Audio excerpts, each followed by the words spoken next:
পর্যন্ত আগত যত মানুষ আসবে, যত সভ্যতার পরিবর্তন হবে, আমাদের নবী যেহেতু শেষ নবী, সর্বশ্রেষ্ঠ নবী, নবীজি সাল্লাল্লাহু আলাইহি ওয়াসাল্লামের দেখানো বাতলানো মত পথের বাহিরে নতুন কিংবা নবোদ্ভাবিত কোন সিস্টেমের মাধ্যমে পৃথিবীর মানুষ আল্লাহর হাবিবের রেখে যাওয়া সিস্টেমকে মোকাবেলা করবে, এটা হতে পারে না। বরং পয়গম্বর আরবি সাল্লাল্লাহু আলাইহি ওয়াসাল্লামের আদর্শ সর্বাধুনিক এবং সর্বশ্রেষ্ঠ। কিন্তু আমাদের জন্য দুর্ভাগ্য, আমরা আমাদের নবীজিকে ধর্মীয় নেতা এবং ধর্ম বলতে আমরা আমাদের নামাজ, রোজা, হজ, যাকাত এগুলোকে মনে করি।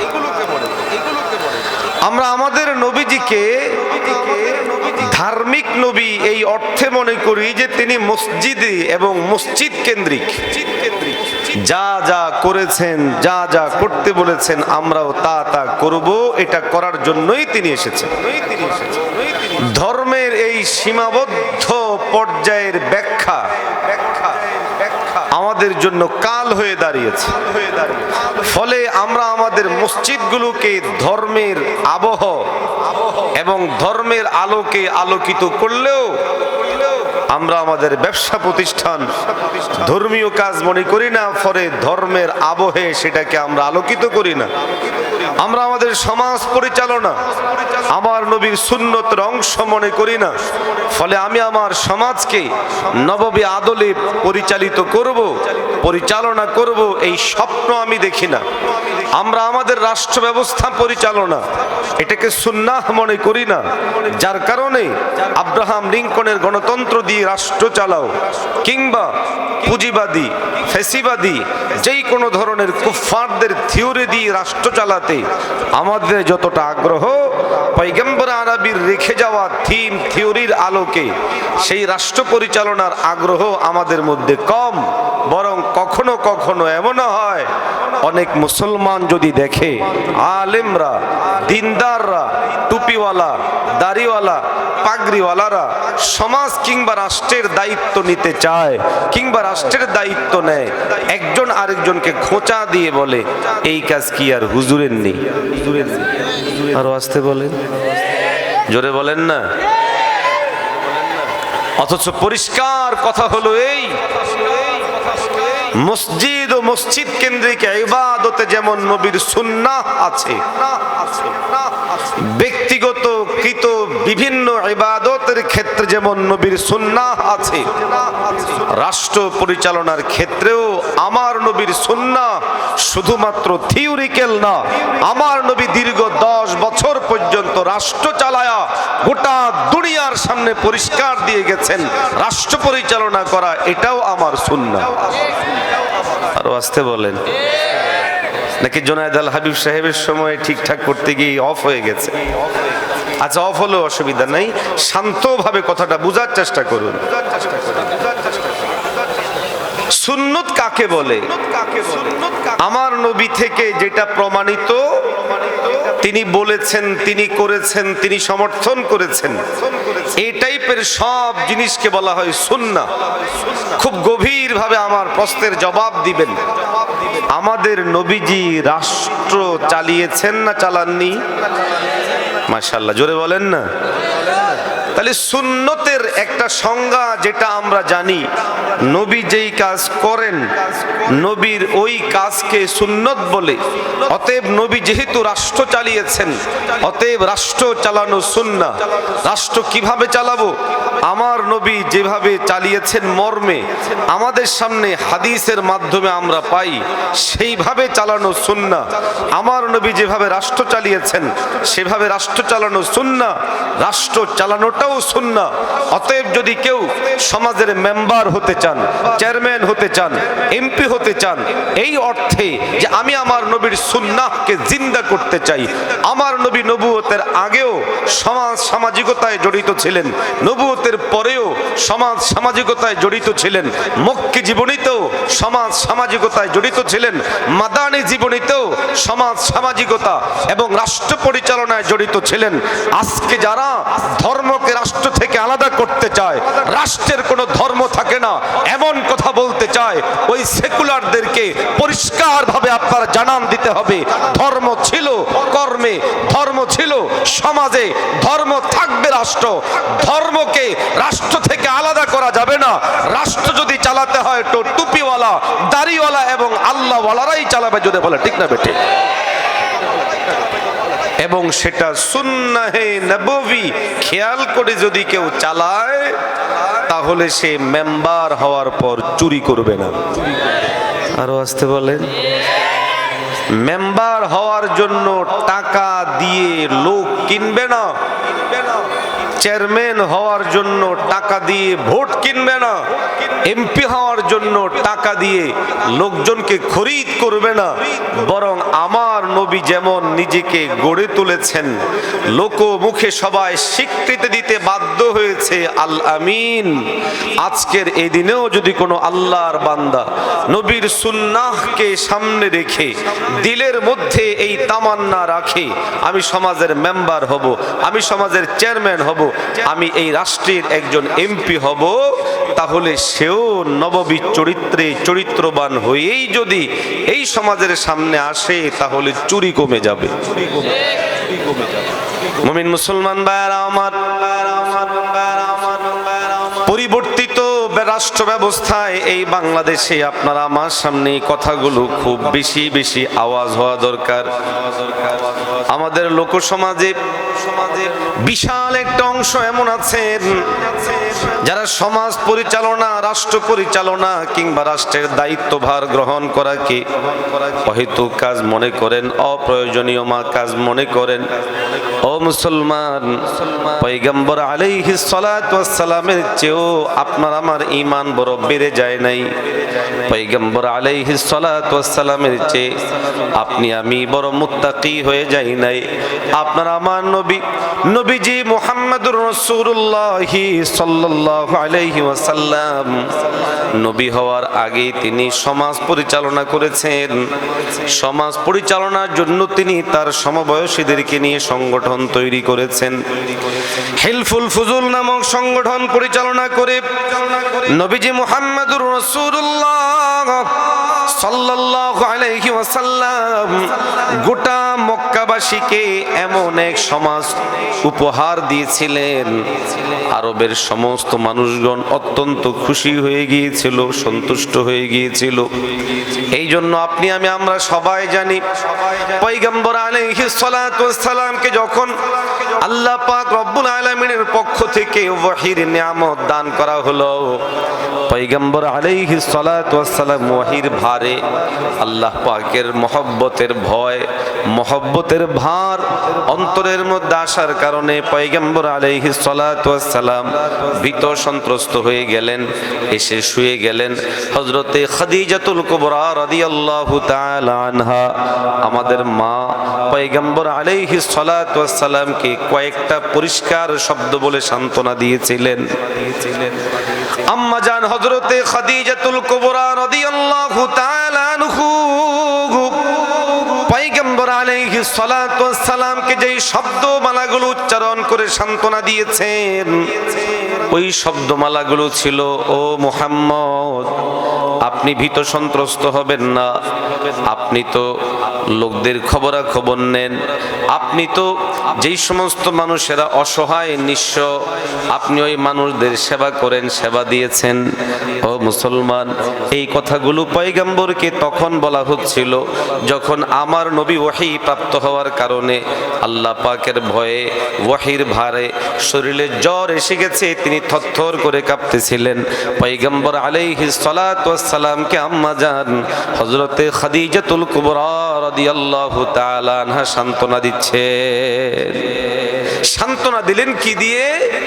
আপনি যারা খাবার পায় না ওদেরকে খাবার দেন, যারা অসহায় এদেরকে আপনি আশ্রয় দেন, যারা আত্মীয়তার সম্পর্ক বিচ্ছিন্ন করে, মারামারি করে, কাটাকাটি করে, আপনি তাদের সম্পর্কগুলোকে জোড়ায় দেন। আপনি অসহায়দের জন্য ছায়া, নিঃস্বদের জন্য ছায়া। ও নবী, আপনি ভয় পাবেন না। এই সমস্ত কথাগুলো থেকে বোঝা যায় আমার নবী কতটা সামাজিক ছিলেন, সমাজের চাহিদা কি পরিমাণ তিনি বুঝতেন। হ্যাঁ, এটাই আমাদের নবী। আমরা সবাই জানি আমাদের নবীকে আল আমিন বলা হয়। এই আল আমিন এটা কোনো ক্লাসিক্যাল ডিগ্রি না যে এই ক্লাস পড়লে এই লোকটাকে আল আমিন বলা হবে না। আল আমিন মানে বিশ্বস্ত, বিশ্বাসী, নির্ভরযোগ্য। এটা কোনো ক্লাসিক্যাল কোনো ধরনের সার্টিফিকেট নয়। তো এটা কোন সার্টিফিকেট, কেন দেওয়া হলো? উত্তর হলো এই, আমার নবী আরব্য ওই সমাজের মধ্যে আস্থার এই জায়গায় পৌঁছেছিলেন, বিশ্বাসের এই জায়গায় পৌঁছেছিলেন। ধর্ম বর্ণ নির্বিশেষে সবাই বিশ্বাস করত কোন জিনিসের প্রয়োজন তো মুহাম্মদের কাছে যাও, টাকা রাখার প্রয়োজন মুহাম্মদের কাছে যাও, বিচার রিলেটেড কোনো বিষয় মুহাম্মদের কাছে যাও, কোনো সমস্যা মুহাম্মদের কাছে যাও। কেন? তিনি আল আমিন, তিনি বিশ্বাসী, তিনি বিশ্বাসযোগ্য, তিনি নির্ভরযোগ্য। হ্যাঁ হ্যাঁ, এটা আমাদের কলিজার টুকরা নবী, যিনি নবুয়ত প্রাপ্তির আগেই লোকদের মুখে আল আমিন হিসেবে স্বীকৃতি পেয়েছেন।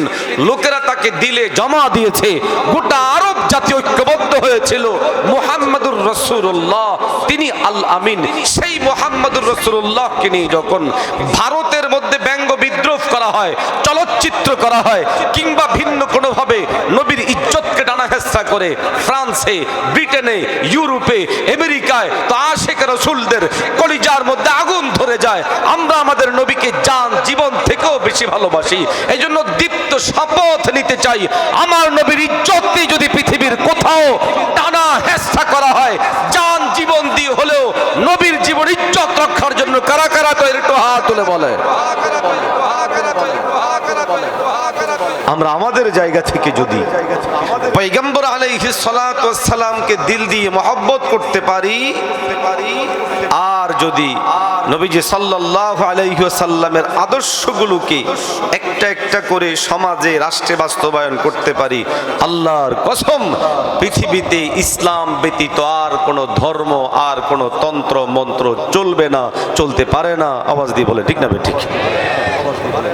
মুমিন মুসলমান ভাইরা আমার দাবির জায়গা এবং আলোচ্য বিষয় হলো এই, পয়গম্বর আলাইহিস সালাতু ওয়াস সালাম তিনি আমাদের জন্য সর্বদিক বিবেচনায় সর্বোত্তম আদর্শ। আমাদের জীবনের গুরুত্বপূর্ণ একটা অধ্যায় এবং ধাপের নাম হলো রাষ্ট্র ব্যবস্থা। ও মুসলমান, আমি দৃঢ়তার সাথে এবং মজবুতির সাথে বলি, এই যে রাষ্ট্র পরিচালনা, এই রাষ্ট্র পরিচালনার জন্য আমাদের নবী আমাদের জন্য উত্তম আদর্শ। পৃথিবীর মানুষ যদি পয়গম্বর আলাইহিস সালাতু ওয়াস সালামকে ধারণ করে রাষ্ট্র পরিচালনা করতে পারে, তাহলে এই রাষ্ট্রগুলোতে শান্তি প্রতিষ্ঠা হবে, অন্যথায় শান্তি প্রতিষ্ঠা হওয়ার কোনো সম্ভাবনা নাই। আপনাদের হৃদয়ে প্রশ্ন আসতে পারে, নবীজি মুহাম্মদুর রাসূলুল্লাহ সাল্লাল্লাহু আলাইহি ওয়াসাল্লাম আবার কবে তিনি রাষ্ট্র চালিয়েছেন, কবে তিনি সমাজ পরিচালনা করেছেন, কবে তিনি রাষ্ট্রের রাষ্ট্রনায়ক ছিলেন? সমস্ত প্রশ্নের জবাবে আমি বলবো, আপনি নবীজির হায়াতে জিন্দেগি খুলে দেখুন, পড়ুন, পয়গম্বর আলাইহিস সালাতু ওয়াস সালামের মাদানী জীবনটা সামনে আনেন। ও মুমিন, আল্লাহর হাবিব সাল্লাল্লাহু আলাইহি ওয়াসাল্লাম মদিনায় যাওয়ার পর একটা রাষ্ট্র কায়েম করেছেন।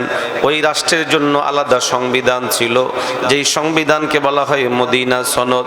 ওই রাষ্ট্রের জন্য সেনাবাহিনী ছিল, ওই রাষ্ট্রের জন্য আলাদা করে যাকাত উত্তোলনের জন্য লোকজন ছিল, ওই রাষ্ট্রের জন্য বিচার ব্যবস্থা ছিল, সমাজ ব্যবস্থা ছিল।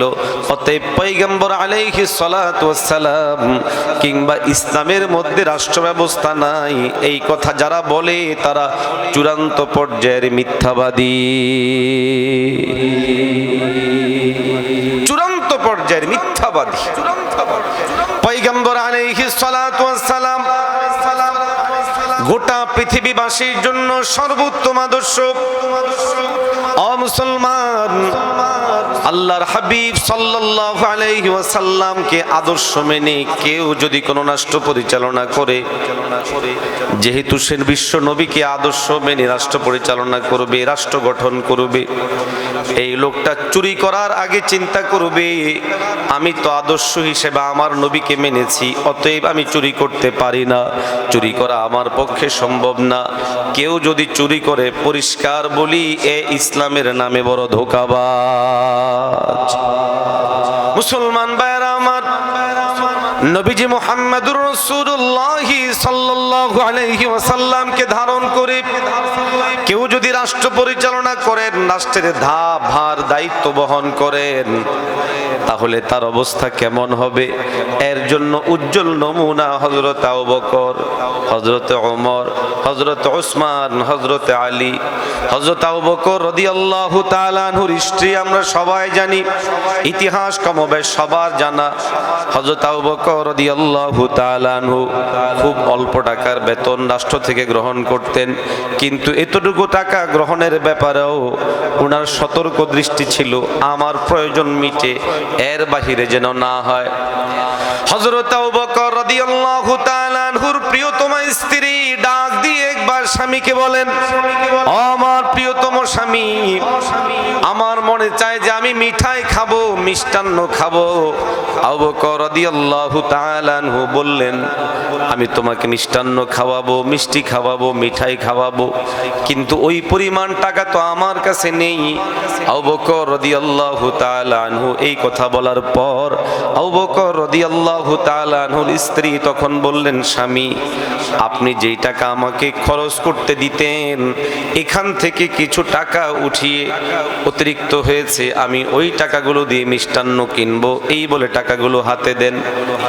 মুসলমান ভাইরা আমার, ইসলামী রাষ্ট্রের রাষ্ট্রনায়ক খলিফাতুল মুসলিমিন হযরত আবু বকর রাদিয়াল্লাহু তাআলা আনহু পয়গম্বর আলাইহিস সালাতু ওয়াস সালামের সংস্পর্শে সোহবতে কতটা সোনার মানুষে পরিণত হয়েছেন।